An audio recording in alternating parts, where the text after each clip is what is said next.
उत्तराखंड में बजट सत्र 9 मार्च से भराड़ीसैंण विधानसभा में होने जा रहा है, जिसको लेकर के सरकार तैयारियों में लगी हुई है। वहीं अगर बात करें विपक्ष की, तो विपक्ष का साफ तौर पर यह कहना है कि सत्र में हम सरकार को घेरने का काम करेंगे।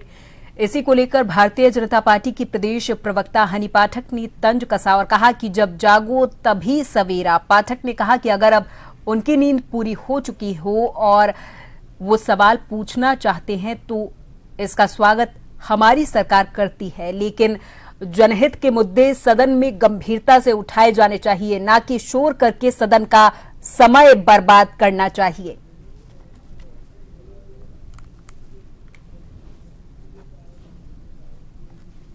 देखिए, मैं फिर यही बात कहूंगी कि जब जागो तब सवेरा।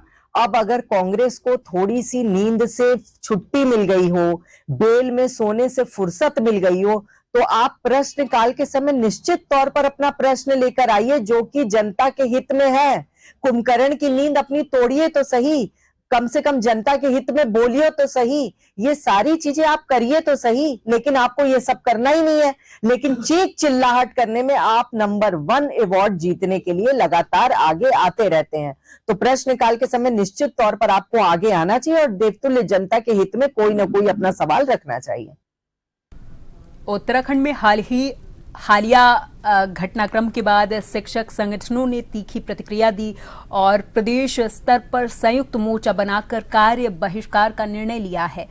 इस पूरे मामले में राजकीय शिक्षक संगठनों के प्रतिनिधियों ने इसे राज्य की गरिमा के खिलाफ बताया और कहा कि देवभूमि कहे जाने वाले प्रदेश में इस प्रकार की घटना अत्यंत निंदनीय है। विभिन्न घटक संघों ने एकजुट होकर जिम्मेदार व्यक्ति के खिलाफ सख्त कार्रवाई की मांग उठाई है। संयुक्त मोर्चा के प्रदेशाध्यक्ष के रूप में नामित राम सिंह चौहान ने बताया कि घटना के बाद सभी संगठनों ने मिलकर रणनीति बनाई थी। इसी बीच मुख्यमंत्री कार्यालय की ओर से बातचीत का संदेश प्राप्त हुआ है, जिसके बाद कोर कमेटी की बैठक आयोजित हुई।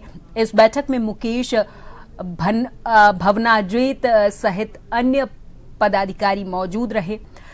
मुख्यमंत्री ने बातचीत के दौरान घटना पर अफसोस जताया है और इसे गलत बताया है। कमेटी थी हमारी, जिसमें मैं स्वयं था, हमारे मुकेश भवनाद्वैत जी और बहुत सारे अन्य लोग भी थे। उनसे बहुत सकारात्मक वार्ता माननीय मुख्यमंत्री जी ने की। निश्चित रूप से उन्होंने अफसोस जाहिर किया कि जो बहुत गलत हुआ, और वो बहुत सकारात्मक थे। जो हमारे मुख्य बिंदु थे उन्होंने उस पर बहुत सकारात्मक रूप से और बड़े कड़े लहजे में शासन को भी और पुलिस को भी निर्देशित किया है कि जो लोग हैं उन्हें सुरक्षा दी जाए। और जो एसओपी की बात कर रहे हैं हम शिक्षकों, कर्मचारियों, अधिकारियों के लिए जारी के, वो 3 बजे आज चीफ सेक्रेटरी के यहाँ से हमारी वार्ता है, हमारी एसओपी जारी हो जाएगी। और माननीय जो विधायक जी हैं, हमने तो कहा था निश्चित रूप से उनकी भी गिरफ्तारी बनती है, गिरफ्तार उन्हें होना चाहिए। देखिए, आज माननीय मुख्यमंत्री जी द्वारा कोर कमेटी के सदस्यों को बहुत शालीनता से, बहुत निर्णायक रूप में सुना गया।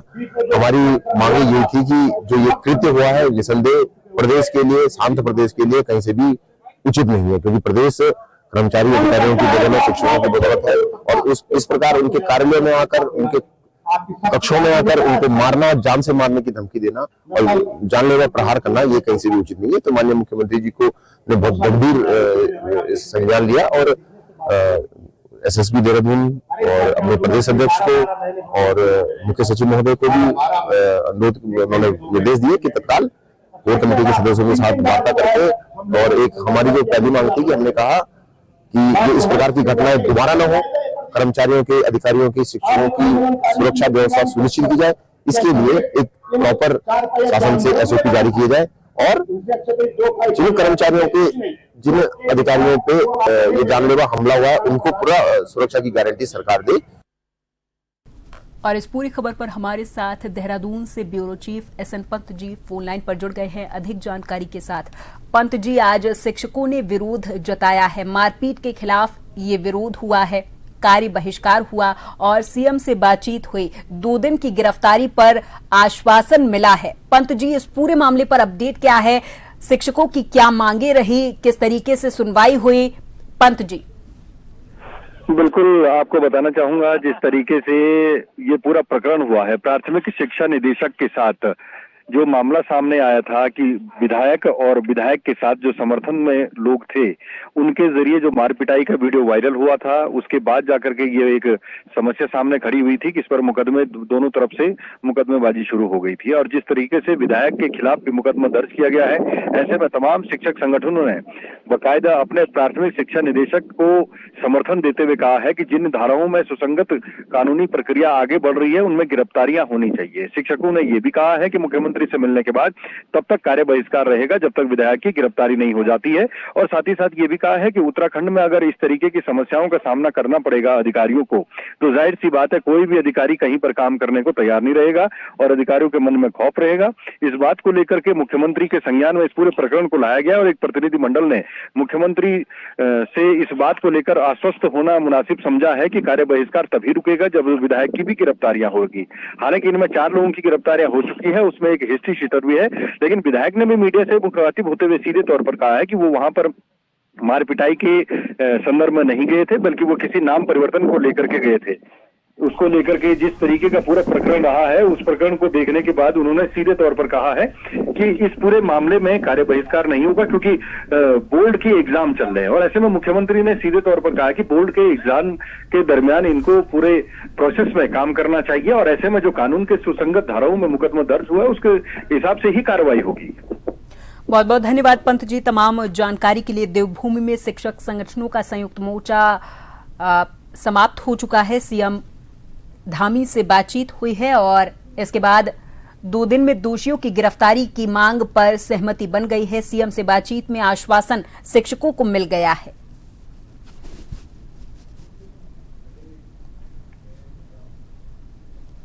देहरादून में कानून व्यवस्था को लेकर सियासी पारा चढ़ा हुआ है। उत्तराखंड क्रांति दल ने प्रदेश सरकार पर गंभीर आरोप लगाते हुए ये कहा कि राज्य में प्रशासनिक व्यवस्था पूरे तरीके से चरमरा गई और आम जनता खुद को असुरक्षित महसूस कर रही। पार्टी के केंद्रीय महामंत्री राजेंद्र सिंह बिष्ट ने आरोप लगाया है कि प्रदेश में जंगलराज जैसी स्थिति बनी हुई है और सरकार दोहरे मापदंड अपना रही। ये बयान हाल ही में शिक्षा निदेशालय में हुई एक घटना के बाद सामने आया, जिसमें रायपुर से उमेश शर्मा काऊ पर निदेशक के साथ मारपीट और दुर्व्यवहार का आरोप लगा है।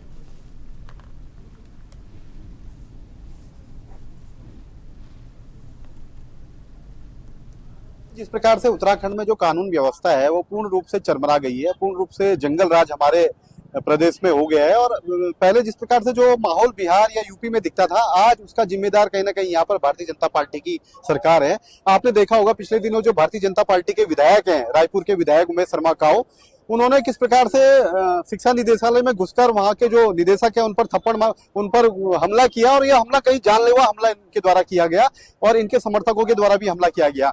तो मुझे लगता है कि जिस प्रकार से धामी सरकार हमेशा बोलती है कि हम कानून व्यवस्था को हमेशा मजबूती के साथ कार्य कर रहे हैं, लेकिन हमारे प्रदेश में हमें लगता है कि आम जनमानस के लिए और ऐसे जनप्रतिनिधियों के लिए सरकार कहीं ना कहीं दोगली चाल चलती है। यहाँ पर कानून का यहाँ पर दो चेहरे दिखते हैं। तो उत्तराखंड क्रांति दल का स्पष्ट रूप से हमारा मानना है कि जब हमने कल ये मांग उठाई तो 4 अपराधियों को कल रात गिरफ्तार किया गया।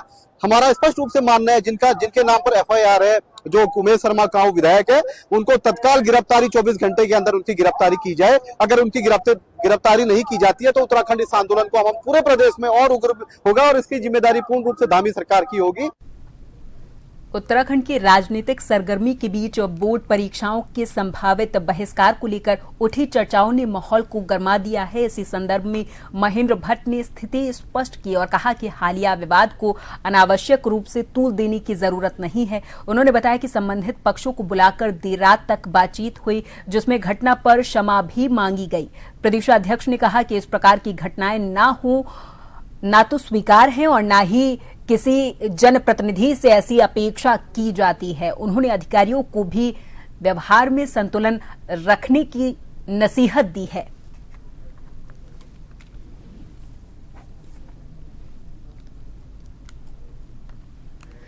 वो भी इस बात का जरूर ध्यान रखना चाहिए कि जनप्रतिनिधि से किस प्रकार का व्यवहार करना चाहिए।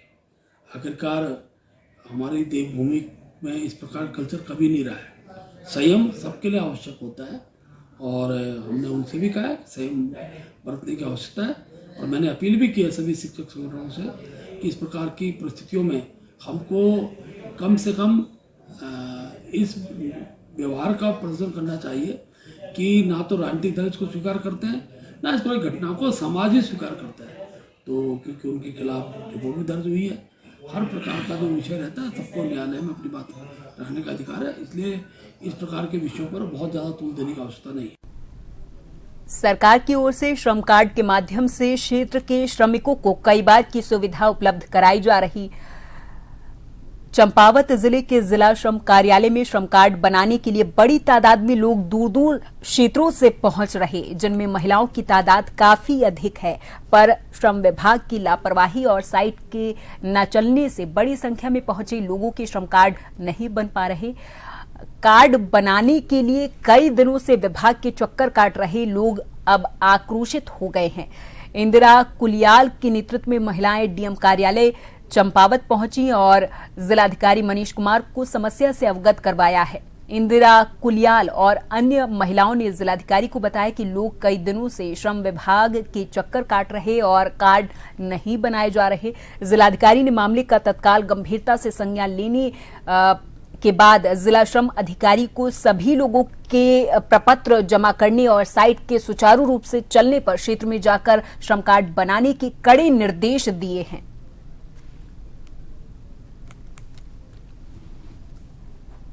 रीठी साहिब में जन की सरकार लगी थी, वहाँ पे श्रम विभाग वाले भी आए थे श्रम कार्ड बनाने के लिए।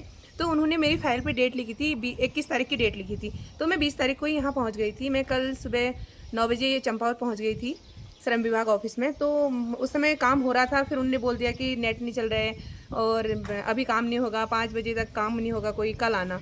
तो आज सुबह फिर 7 बजे हम लोग यहाँ पहुँचे हैं। पार्टी ब्लॉक से भी आए हैं, 12 करोड़ ब्लॉक से भी आए हैं। तो आज भी बोल रहे हैं कि वो सर्वर नहीं चलते हैं और उल्टा बोल रहे हैं कि तुम हमारे लिए थोड़ी ना कर रहे हो, हमारे लिए थोड़ी ना आए हो, अपने लिए कर रहे हो। मैं लोहाघाट से आया हूँ, 12 कोट ब्लॉक पड़ता है सर मेरा। मैं अपनी ड्यूटी छोड़ के भी आया हूँ। मेरा छोटा बच्चा है एक 5-6 महीने का। पूरे दिन भर यहाँ बैठा था, नहीं बना, नेट नहीं चल रहा, सर्वर नहीं चल रहा बोला इनने। उसके बाद इनने जिनका कल नहीं हुआ था उनका आज होना चाहिए पहले नंबर में। यहाँ कोई रूल रेगुलेशन नहीं है। जो नाम लिखा जा रहा है, एक दिन रात को ही आ जा रहे, पता नहीं कौन नाम लिख रहा है। और जो पूरे दिन भर अगले दिन से पूरा भूखा प्यासा बैठा है, उसका कोई सुनवाई नहीं है सर यहाँ। तो जिला अधिकारी महोदय से हम ये कहना चाह रहे हैं कि ये सर्वर में ही ऐसी दिक्कत है कि इसको मतलब संज्ञान में लिया जाए। ये जब भी यहाँ आते हैं, मेरे चौथा चक्कर है यहाँ पर, 4 चक्कर आ गया हूँ मैं। और यहाँ वही सर्वर की ज़्यादा दिक्कत है, साइड नहीं चलती है बता देते हैं। और कोई फिक्स मतलब वो नहीं है कि 12 कोट वालों का आज होना है तो उस दिन नहीं हो पाता है। हम मतलब आस लगाए हुए जाते हैं कि आज हमारा हो जाएगा करके। शुक्रवार शनिवार 2 दिन रखा है इन लोगों ने, और उसमें भी यहाँ आके फिर ऐसे ही जाना पड़ता है हमको, वापस काम नहीं बन पाता है। रुड़की के मंगलौर क्षेत्र में नहर पटरी मार्ग पर हुए ब्लाइंड मर्डर केस का हरिद्वार पुलिस ने चौंकाने वाला खुलासा किया है। एसएसपी हरिद्वार नवनीत सिंह भुल्लर ने सिविल लाइंस कोतवाली में प्रेस वार्ता कर पूरे मामले से पर्दा उठाया। हत्या के आरोपी को गिरफ्तार कर लिया गया, जिसके पास से हत्या में इस्तेमाल किए गए पत्थर, लूटी गई 20,000 रुपए की नकदी और खून से सनी जैकेट बरामद हुई है। बता दें कि 17 फरवरी को मंगलौर नहर पटरी मार्ग पुराने पीर के पास एक अज्ञात शव मिलने से इलाके में हड़कंप मच गया। मामले की गंभीरता को देखते हुए पुलिस ने जांच को तेज किया। जांच में सामने आया कि आरोपी विनायक त्यागी शराब पीने के दौरान मृतक के पास नकदी होने की जानकारी मिलने पर लालच में वारदात को अंजाम देकर आया है। आरोपी ने पहले गला दबाकर गिराया और फिर पत्थर से सिर पर वार कर उसकी हत्या कर दी।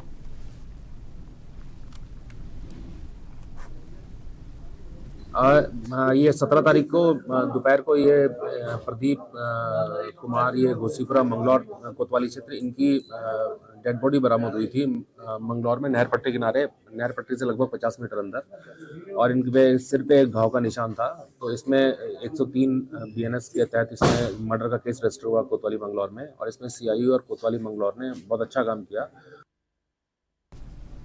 देहरादून के डालनवाला क्षेत्र में हुए चर्चित हत्या का STF उत्तराखंड और दून पुलिस की संयुक्त टीम ने खुलासा किया है। इस सनसनीखेज वारदात में शामिल 2 आरोपियों को अलग अलग राज्यों से गिरफ्तार किया गया। घटना 13 फरवरी 2026 को कंट्रोल रूम के माध्यम से कोतवाली डालनवाला को मिली सूचना के बाद सामने आई थी, जिसमें सिल्वर सिटी मॉल में एक युवक की गोली मारकर हत्या कर दी गई थी।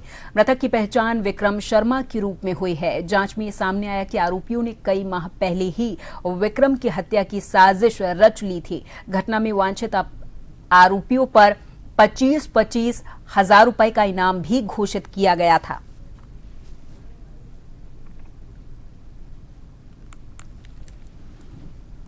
जब पुलिस की सूचना के आधार पर जब बिना नंबर की गाड़ी जो थी अपाचे, उसका जब हमने चेकिंग का प्रारंभ किया था तो सहजारा रोड के पास वो गाड़ी छोड़ के जो है दूसरी 2 गाड़ियों से जो हरिद्वार से जो आए थे, एक स्कूटी और एक मोटरसाइकिल थी जो रेंट पर ली गई थी, उससे जो है 3 अभियुक्त वहां से चले गए थे।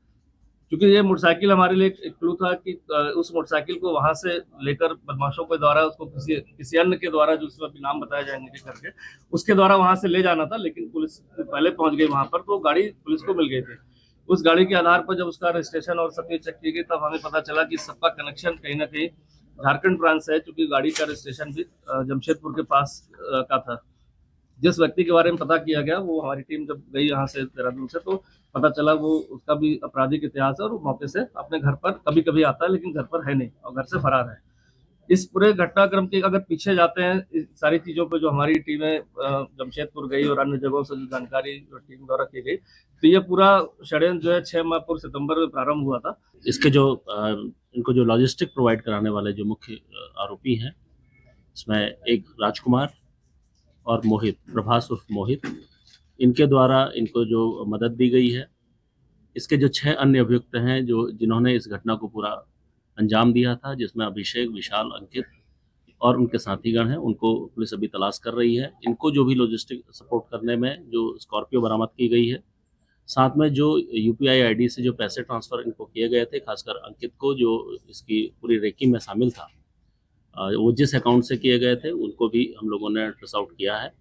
2 अभियुक्तों को अभी अरेस्ट किया गया है, बाकी अभी टीमें हमारी बाहर हैं। लगातार हम लोग प्रयास कर रहे हैं और मैं ये दावा करता हूं कि शीघ्र ही STF और देहरादून पुलिस जो मुख्य आरोपी हैं उन तक पहुंचे। देहरादून समेत उत्तराखंड के पर्वतीय क्षेत्रों में एक बार फिर से मौसम ने करवट बदल ली है। उच्च हिमालयी क्षेत्रों में रविवार रात से ही रुक रुक कर बर्फबारी जारी रहने से जनजीवन प्रभावित हुआ। मौसम विभाग ने उत्तरकाशी और चमोली समेत 5 जिलों में हल्की बारिश और बर्फबारी का अलर्ट जारी किया है। निचले इलाकों और मैदानी क्षेत्रों में बूंदाबांदी होने से तापमान में भारी गिरावट दर्ज हुई है। बर्फीली हवाओं के चलने से पूरा प्रदेश कड़ाके की ठंड की चपेट में आ चुका है। आगामी 24 फरवरी को भी पहाड़ों में मौसम का मिजाज ऐसा ही बना रहेगा। पर्यटकों को ऊंचाई वाले इलाकों में सावधानी बरतने की सलाह दी गई है।